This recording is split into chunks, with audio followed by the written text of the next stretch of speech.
Sergeant Rodriguez didn't hesitate to arrest the disruptive, homeless veteran who was scaring families in the park. But when he saw the Medal of Honor tattoo and faded combat ribbons, Rodriguez, himself an Iraq veteran, realized he'd just arrested a living legend, whose courage in Vietnam had inspired every soldier who came after him, including Rodriguez himself. Veterans Memorial Park in downtown Phoenix looked peaceful in the late afternoon sun, but the man sitting alone on the bench wasn't at peace. Thomas "Tommy" McKenna, 72, wore layers of tattered clothing despite the Arizona heat. His gray beard was unkempt, his eyes distant. To passing families, he looked like just another homeless problem. What they couldn't see were the invisible wounds, the memories that never fade, the brothers who never came home, and the medal hidden beneath his worn jacket that proved he was one of the bravest men to ever serve his country. Today, those two worlds were about to collide. Welcome to Still Human, where America's forgotten heroes get the recognition they've always deserved. If you believe our veterans deserve better than the streets, hit subscribe. These stories of service and sacrifice need witnesses. Before we dive into Tommy's powerful story, tell me in the comments, what city are you watching from today? And have you ever encountered a homeless veteran who changed your perspective? Now, let's see what happens when one veteran recognizes another's true worth. Sergeant Miguel Rodriguez had been patrolling downtown Phoenix for 6 years, ever since returning from his second deployment in Iraq. At 34, he carried himself with the bearing of someone who'd seen combat, but managed to transition successfully back to civilian life. He was one of the lucky ones. The call came in at 4:17 p.m. on a Tuesday. Disturbance at Veterans Memorial Park, homeless individual reportedly harassing families with children. Rodriguez knew the park well. It was a common gathering spot for the city's homeless population, many of them veterans who'd fallen through the cracks of a system that promised to care for them but often failed to deliver. As he pulled up to the park, Rodriguez could see the problem immediately. An elderly homeless man was sitting on a bench near the playground, talking loudly to himself. Several families had moved their children away from the area, and a woman was already on her phone, probably calling in another complaint. Rodriguez sighed. This was the part of the job he hated most, dealing with homeless veterans. Every time he arrested one, he saw himself, saw how thin the line was between success and sleeping in the streets. The man on the bench was in his 70s, with long gray hair and a beard that hadn't been trimmed in months. He wore multiple layers of clothing despite the 95-degree heat, a survival instinct common among the chronically homeless. His backpack and belongings were scattered around him in the organized chaos of someone who carried their entire life on their back. But what caught Rodriguez's attention wasn't the man's appearance. It was what he was saying. "Firebase Charlie, this is Dustoff 6-4. We need immediate medevac for 3 wounded. Grid 673829. Repeat, 3 urgent surgical, 1 priority." Military radio protocol. Precise, formal, from decades past. Rodriguez approached carefully. In his experience, homeless veterans having flashbacks could be unpredictable, especially if they perceived him as a threat. "Sir," Rodriguez said gently, "I'm Sergeant Rodriguez with Phoenix PD. I've received reports that you might be disturbing other park visitors." The old man looked up, and Rodriguez was struck by his eyes. They were clear, alert, and carried a depth of sadness that Rodriguez recognized from his own mirror on bad days. "Roger that, Sergeant," the man said quietly, just trying to finish the mission.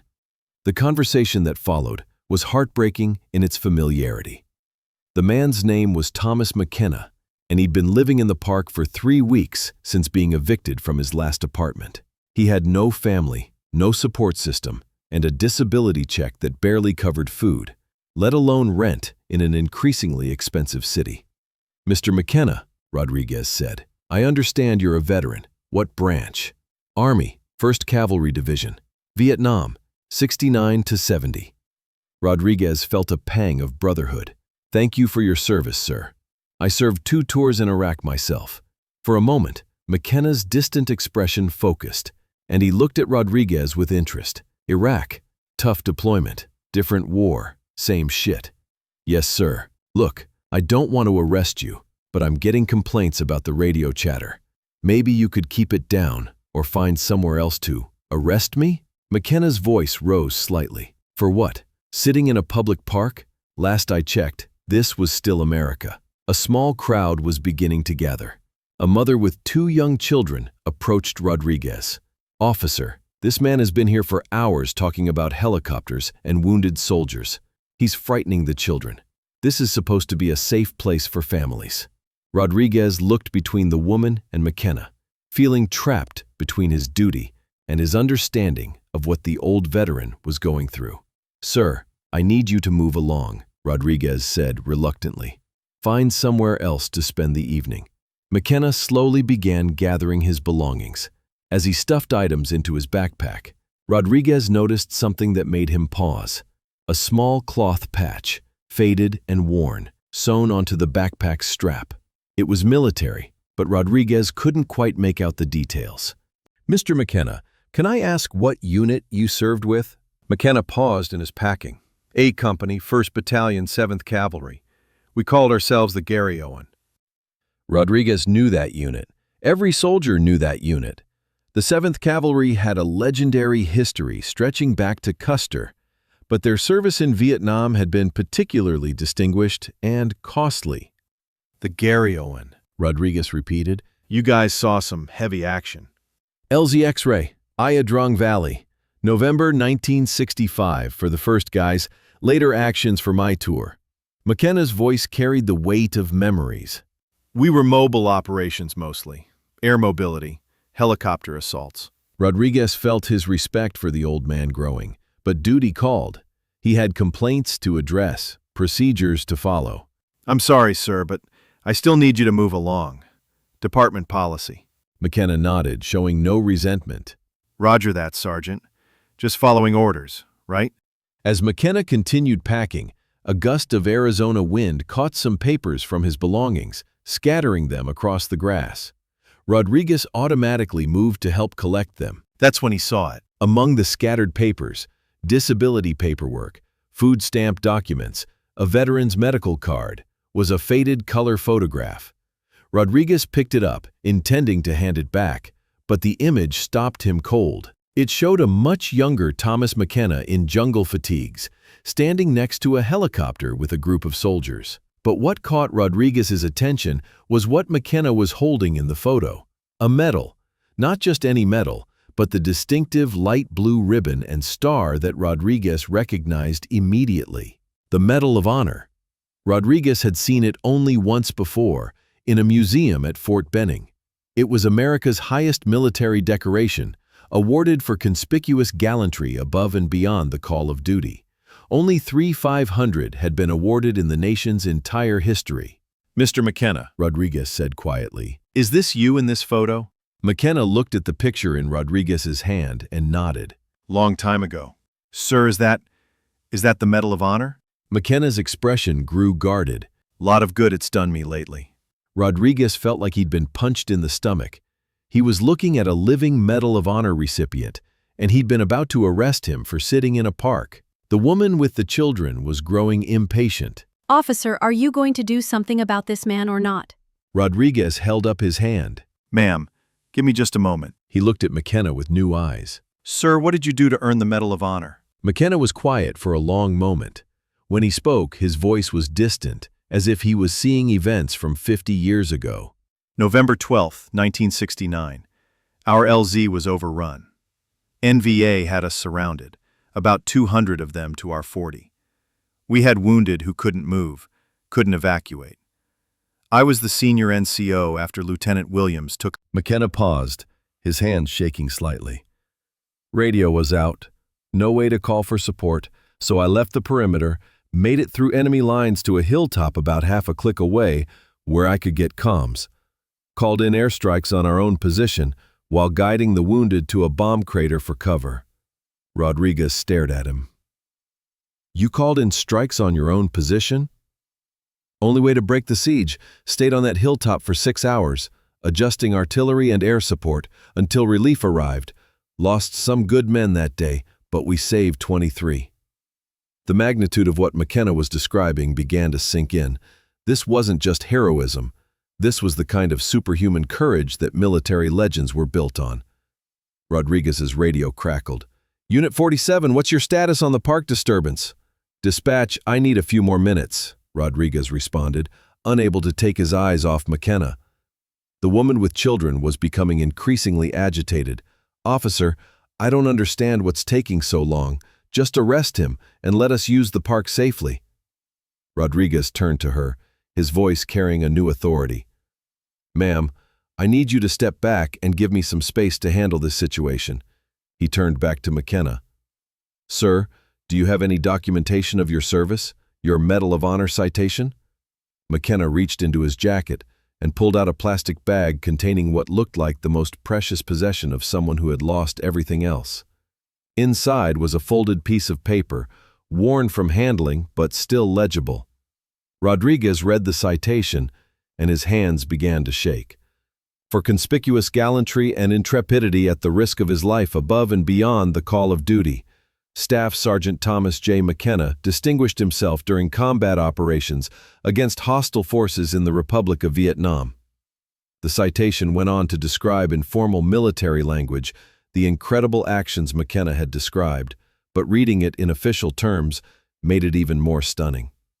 This man had single-handedly called in fire support on his own position while exposed to enemy fire for 6 straight hours. Rodriguez looked up from the citation to find McKenna watching him with those sad, distant eyes. "Mr. McKenna," Rodriguez said slowly, "do you understand what this means? You're a living Medal of Honor recipient. There are only about 60 of you left alive from Vietnam." McKenna shrugged. "Piece of paper doesn't pay rent." Rodriguez felt anger building, not at McKenna, but at a system that could allow this to happen. "Sir, you should have support. The VA, veterans organizations, the government. Someone should be taking care of you." "Should and is are different things, Sergeant," McKenna said quietly. "I've been fighting the VA for disability increases for 20 years. PTSD wasn't a real thing when I came back. By the time they admitted it existed, I'd already lost my family, my job, my house. System's not designed for guys like me." Rodriguez's radio crackled again. "Unit 47, dispatch. We're getting additional calls about your location. Do you need backup?" Rodriguez looked around and realized a larger crowd had gathered. Some were clearly frustrated with the delay, but others seemed curious about what was happening. "Sir," Rodriguez said to McKenna, "I need you to know that I consider it an honor to meet you. What you did in Vietnam, that's why I joined the Army. That's why I became a soldier." McKenna looked surprised.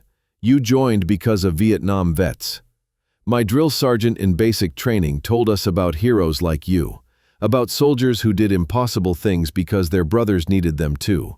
You didn't just save 23 men that day, you inspired thousands of soldiers who came after you." For the first time since Rodriguez had arrived, McKenna's expression softened.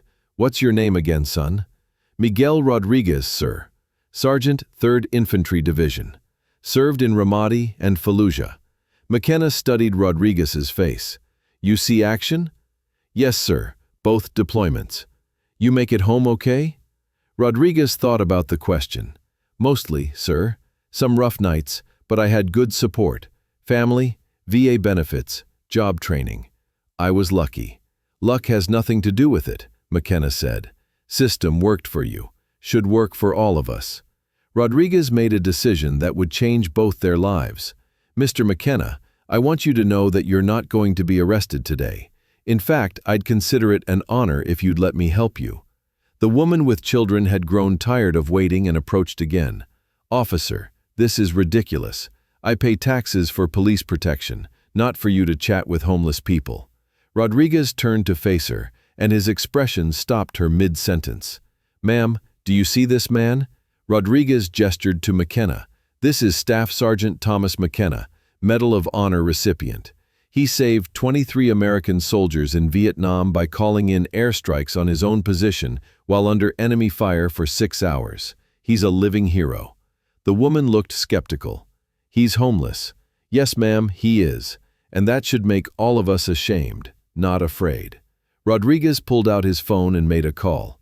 "Captain Martinez? This is Rodriguez. I'm in Veterans Memorial Park and I've got a situation that requires your attention. I've encountered a Medal of Honor recipient who's homeless and needs assistance."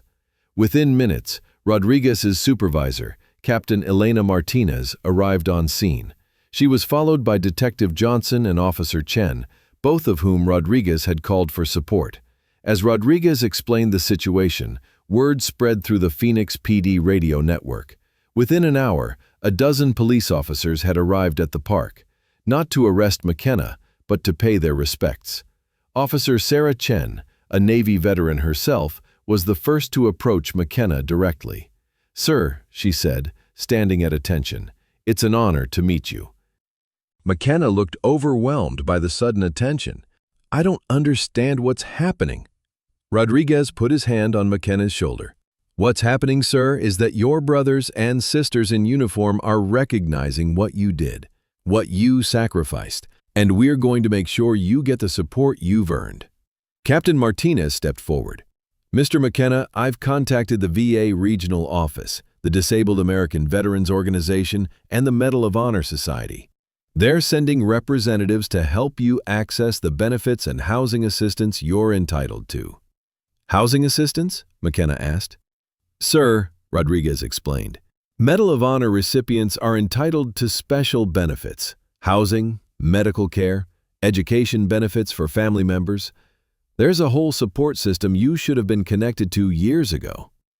Detective Johnson had been making calls on his phone. "Mr. McKenna, I've got the local VFW post commander on the way, and the American Legion.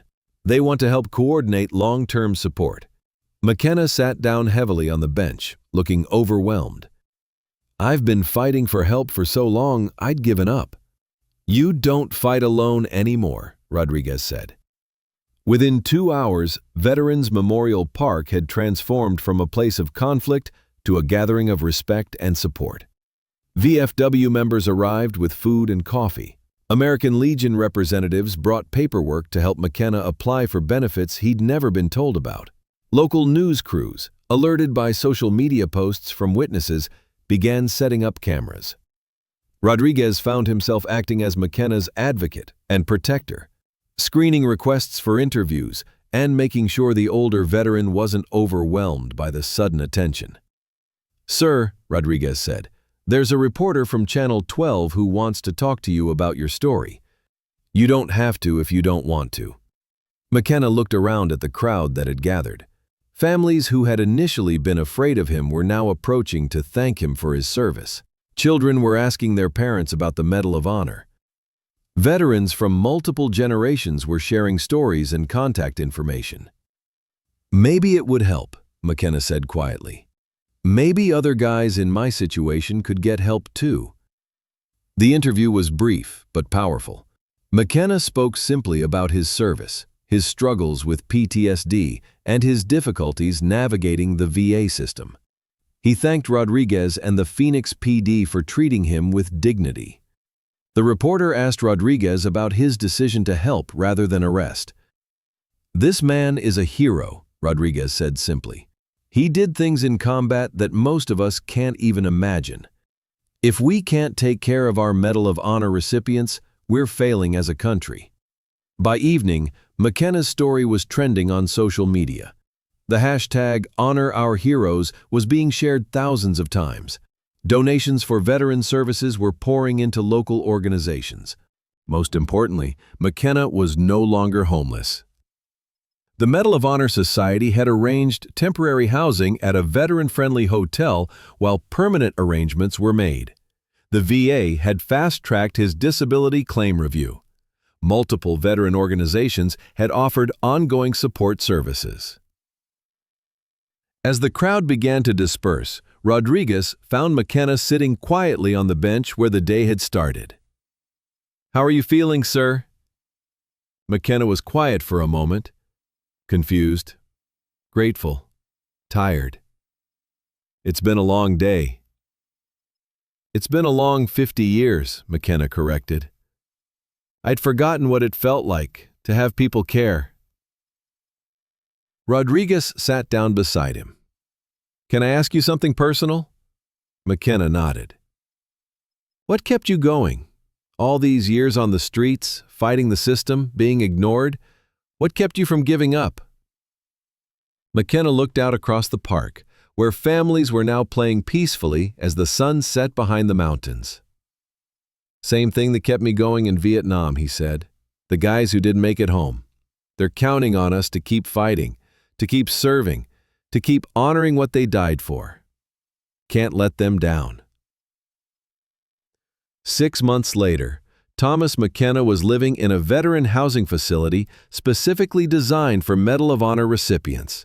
He had a clean apartment, regular meals, and access to the medical care he needed for his PTSD and service-connected disabilities. More importantly, he had found purpose again.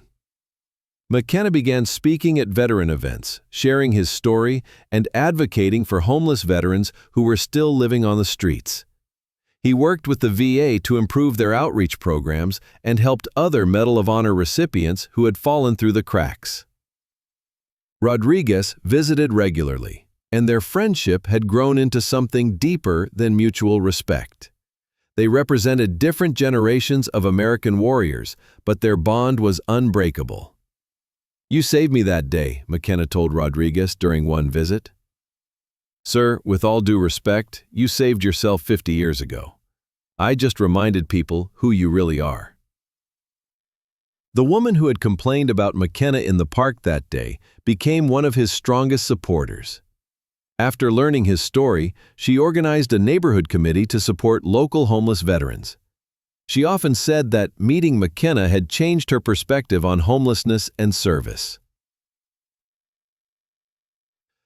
The Phoenix Police Department implemented new training protocols for dealing with homeless veterans, emphasizing dignity and respect while connecting them with appropriate services rather than simply moving them along. Captain Martinez used McKenna's story in training sessions. Remember, every homeless veteran was once someone who raised their right hand and swore to defend this country. They've earned our respect, not our contempt.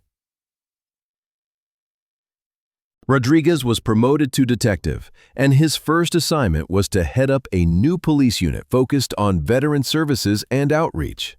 The unit worked closely with the VA and veteran organizations to identify and assist homeless veterans before they reached crisis points.